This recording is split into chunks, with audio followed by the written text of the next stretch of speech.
On September 11th, the Cardinals started their 17-game winning streak. This win would bring them to the postseason, which no one would have thought a month prior would have been possible. Their chances of making the postseason a month prior were under 5%. But coming out of this 17-game win streak, that number was 100%. This is a four-seam fastball film. The St. Louis Cardinals were an okay team through most of the season, floating at about 500 for a majority of it. Through April, they were pretty good, but this was mostly because of one of the players named Jack Flaherty on the team. Their success in April was short-lived. Once they came past April, they were not the same team. Even though Jack Flaherty was an incredible pitcher, he didn't last very long for them. Just in May, he got hurt, which took a massive blow to the Cardinals' overall morale. Even though Jack Flaherty never really produced offense for the team, he brought that extra sign of insurance on the defensive side with his pitching ability. The St. Louis Cardinals, after he got hurt, were not the same team.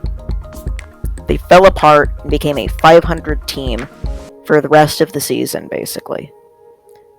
After this point, the only fun time Cardinals fans had was when Nolan Arenado was a starter in the All-Star game. Even though the Cardinals weren't great, every once in a while a fun game would happen. But once the 17-game win streak started, Cardinals fans went nuts. The Cardinals finally started producing well. With them being at 500, they still had an okay chance of making the postseason. With the Padres' offense imploding in the later half of the season, Cardinals fans had a glimpse of postseason opportunity if they pulled it together, which they did. After September 11th, they won 17 straight games. The main contributors to this were primarily Paul Goldschmidt, Tyler O'Neill, Harrison Bader, and Lars Nootbaar.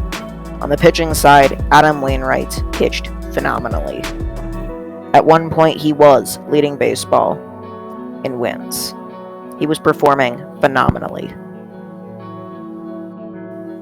In the month of September, the St. Louis Cardinals had a batting average of .264. For a baseball organization, that's really good. They had an on-base percentage of .317.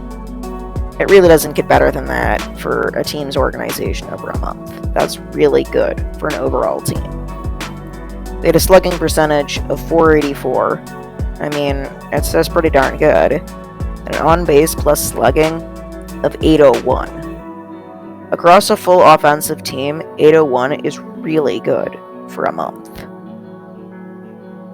Overall, the team had 52 home runs in September and 151 RBIs, 251 hits, and 158 runs.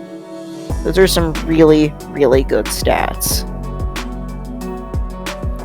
One big fear a lot of Cardinals fans had was whether or not they were going to lose Nolan Arenado to free agency. He had an opt-out out of his 2021 and his 2022 season. But once the streak started, you could tell Nolan Arenado enjoyed playing in St. Louis. And now he would be crazy to opt out of his contract. Next year, he will be making $35 million a year for a team that made the postseason and had a crazy good run to make it there. Nolan Arenado will not opt out. However, that was something that was on a lot of Cardinals fans' minds right before the streak started. Two of the St. Louis Cardinals' biggest competitors in the postseason are the San Francisco Giants and the Milwaukee Brewers.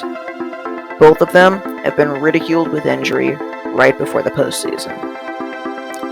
The San Francisco Giants recently lost Brandon Belt to a fractured thumb, and he'll be out for probably most of the postseason.